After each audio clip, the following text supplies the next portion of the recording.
Greetings, Hollywood, and the rest of my earthly family. Now, I have been called many things in my time. Poet, philosopher, mystic, artist, commentator, critic, lover, fighter, angel, devil, but never, until recently, have I been called terrorist.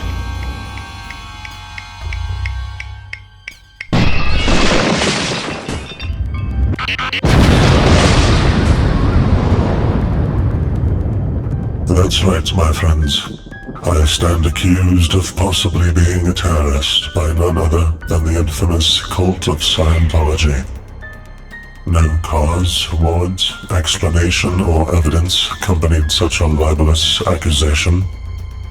Yet the cult saw fit to dispatch its agents in a vain attempt to locate me. Not unearthing my hidden underground chambers, the cult agents instead consoled themselves by tracking down my family and associates, swooping in upon them unannounced and uninvitedly, and then plying them with a threatening document and video propaganda.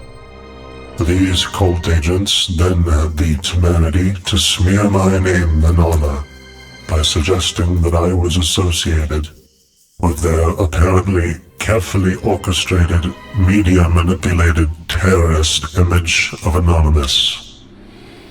The cult has taken it upon themselves to judge me along the lines of a terrorist, with no explanation or evidence.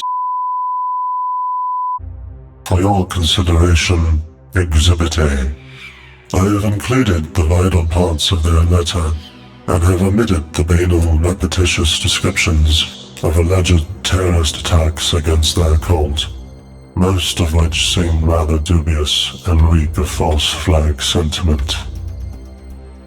As you peruse this alarming verse, imagine uninvited strangers thrusting this material before the startled eyes of your family members, loved ones, and associates. Imagine how they would feel being at the blunt end of this psychological assault.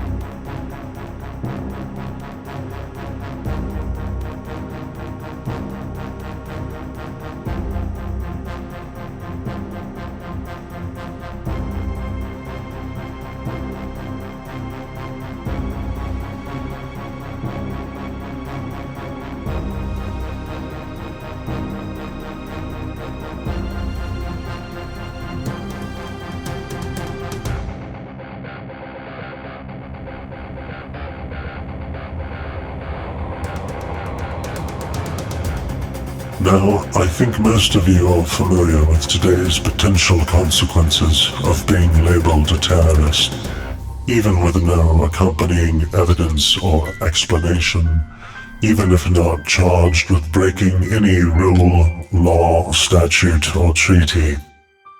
These unfortunate consequences may include loss of civil liberties, restriction of movement, restriction from using the internet, difficulty in gaining employment, loss of access to constitutionally guaranteed rights such as bearing arms and voting, intrusion of privacy in every form from text to emails to telephone calls and all other possible forms of surveillance on every level from local to federal, future internment at one of the new concentration camps. But now let us take a look at Exhibit B, their video propaganda, which accompanied the official attorney letter.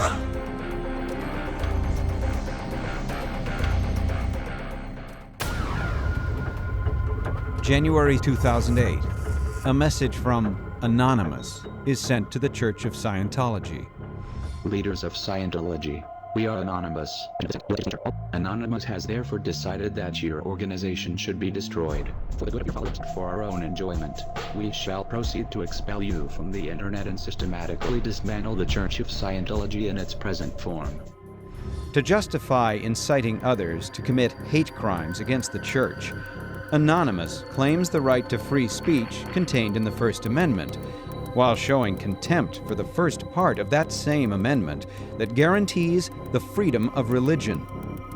Their attacks start on January 17th. Anonymous illegally brings down Church of Scientology public information website. Attacks continue for 5 days, and a barrage of harassing phone calls begins. You fucking kill yourself. Did you hear me, bitch? Death will come, death will come, death will come. January 18th. It is anonymous. 241 harassing phone calls. We will own you. Obscene faxes. Death threats. Bitch will fuck up. I'll kill you. January 19th. 356 harassing phone calls. Death threats. January 21st. 139 harassing phone calls. Threats of physical violence. We're going to move to physical attacks. Email threats. January 22nd. 142 harassing phone calls. Bomb threat. There's a bomb in the building. January 23rd. 272 harassing phone calls. More bomb threats to 3 churches. Someone is planning to bomb your building. 50,000 obscene emails. Threats of violence. January 24th. 663 harassing phone calls. Then, on January 25th, Anonymous reiterates its message of hate. Shall be smitten down time and time again as we intend the absolute annihilation of the Scientology cult. But later that same day, Anonymous attempts to change their We would like message. to take this opportunity to clarify our objectives to the press and to the public.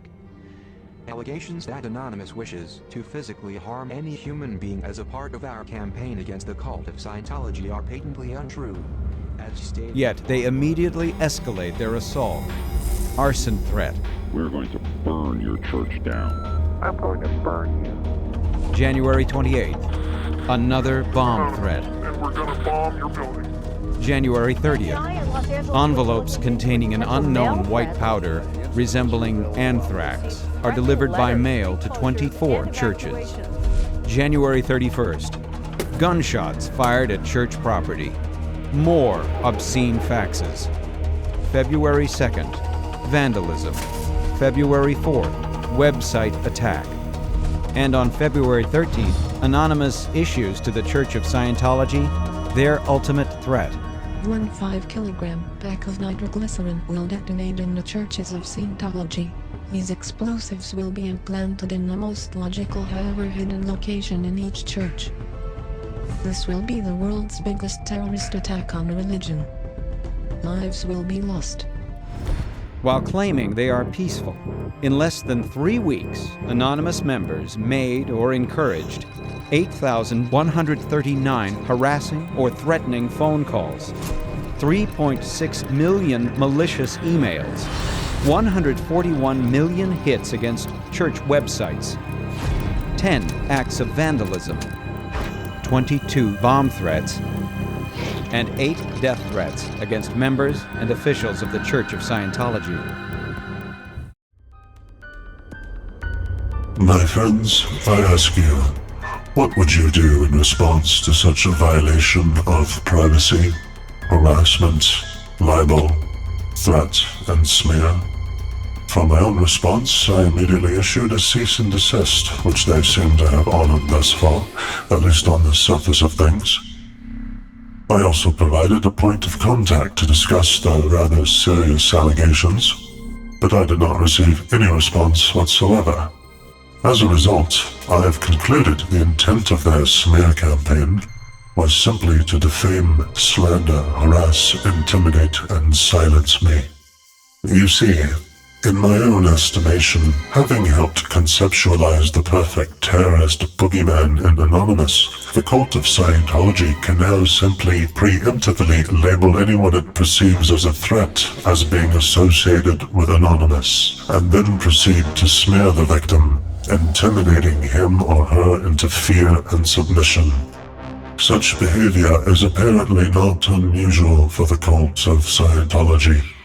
as they have been sued and/or prosecuted all around the world for assault, manipulation, coercion, harassment, invasion of privacy, kidnapping, defamation, fraud, extortion, capital flight, false imprisonment, illegally practicing medicine, infliction of emotional distress, racketeering, taking advantage of mentally incapacitated people, wrongful death, and torture. Further, my investigation indicates that the cult clearly exposes itself in its own internal documents, in policies such as fair game, in which those who have been deemed an enemy of the cult, quote, may be deprived of property or injured by any means, may be tricked, sued, or lied to or destroyed, unquote. Now I ask you, who sounds like a terrorist here? Perhaps none can sum up the Cult of Scientology better than its founder's very own son, L. Ron Hubbard Jr., in an interview with Playboy in 1983. Quote, Scientology and all the other cults are one-dimensional, and we live in a three-dimensional world. Cults are as dangerous as drugs. They commit the highest crime, the rape of the soul, unquote. Until next time, my friends, hold fast to truth, enlightenment, justice, freedom, peace, and beauty. But fear not.